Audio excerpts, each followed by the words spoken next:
Welcome back mga kalapatids. Naglalagay nga tayo ng tubig sa balde dahil magpapaligo tayo ng mga alaga natin mga kalapatids. Tamang tama, mainit ang panahon. Eto nga mga kalapatids yung balde. Lagyan ko na ng wash out mga kalapatids. Kulay pink ko. Haluin natin yan mga kalapatids. At ipapaligo natin. Maganda sa balibo nila yan, pampakintab. Tapos nababawasan din yung mga kuto sa mga balibo nila mga kalapatids. Eto nga, nasa taas na tayo ng loft natin mga kalapatids. Tamang tamang weather. Napakainit mga kalapatids. Ayan yung sikat ng araw. Paliguan natin yung mga laga natin para mapreskuan. Unahin natin paliguan yung magandang ibon mga kalapatids. Huwag nyo lang ilublob yung muka mga kalapatids sa baka makainom. Dahan-dahan lang sa pagpapaligo Yung pakpak, buntot at saka yung pa isama na mga kalapatids. Ito siya, magandang ibon mga kalapatids Ay, lubog na natin mga kalapatids. Para mabawasan ang mga kuto, ang mga balahibo, kumintab mga kalapatids. Hindi rin sila gaano dapuan ng lamok. Kaya maganda tong wash out mga kalapatids. Ayan na, okay, magandang ibon. Ito naman kasunod, si Batik mga kalapatids. Paliguan na natin. Ang hindi natin papaliguan mga kalapatids, yung magparis natin dalawang stitchel bout mga kalapatids. Hindi ko muna pinaliguan sila. Sa ibang araw na lang mga kalapatids. Ayan si Batik gustong gusto paliguan. Hindi pumapalag ang anak ni Padrino mga kalapatids.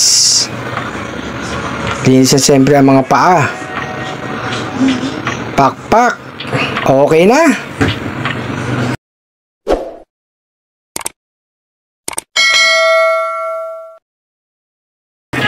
Ang kasunod naman ito, si Puti naman, yung kapatid niya mga kalapatids. Kamukhang kamukha ni Padrino. Ang sabi ko nga, maganda nga sa balibo yan, pampakintab. Tapos nababawasan yung kuto nila. Tapos sabi ko rin na para hindi sila ng lamok mga kalapatids. Malaking tulong din yan.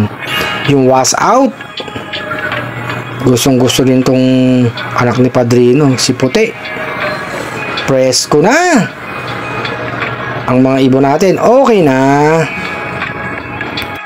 Ito na kasunod, yung batang ibon, anak ni R.C. Stichelbout. Batang bata mga kalapatids. Ito nga lang na pisa sa dalawang itlog mga kalapatids. Ililipad natin to mga kalapatids. Ito nga yung biniviewing ko para matandaan yung lap natin mga kalapatids. Gustong gusto rin ng batang ibon ang paliguan mga kalapatids. Okay na. Ang kasunod naman ito mga kalapatids, siyempre si Padrino ang pangwala yung ibon, ang poging ibon. Yan, pinaliguan ko ng mga kalapatids para matanggal ang init sa katawan niya mga kalapatids. Dahan-dahanin natin paliguan si Padrino mga kalapatids. Gumagamit nga tayo na wash out, ihalo lang sa tubig mga kalapatids. Ayan, presko na ang pangwala yung ibon. Kondisyon na naman si Padrino. Okay na. Ito ang mga ibon natin mga kalapatids. Nakaligo na sila, mga presko na. Ayan ayos na. Ito si Dilubasa, napaliguan na din natin. Eto nga si Padrino mga kalapatids, bagong ligo.